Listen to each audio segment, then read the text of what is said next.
আসসালামু আলাইকুম রহমতুল্লাহ। কবিতা আবৃত্তি করছি আমি নিজেই। কবিতার নাম আমার চোখে তুমি সুন্দরী, লিখেছেন মাহমুদুর সর্দার সবুজ।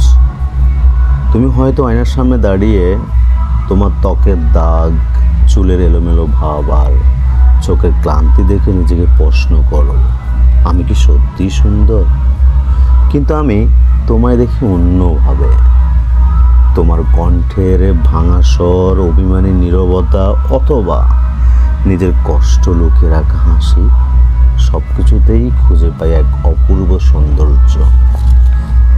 তুমি হয়তো জানো না, তোমার না সাজা চেহারার মধ্যেও কেমন জানি একরকম টান থাকে, যা মায়ার থেকেও বেশি গভীর। আমার চোখে তুমি সুন্দরী, কারণ তোমার রূপ নয়, তোমার মনটা আমাকে রোজ ছুঁয়ে যায়।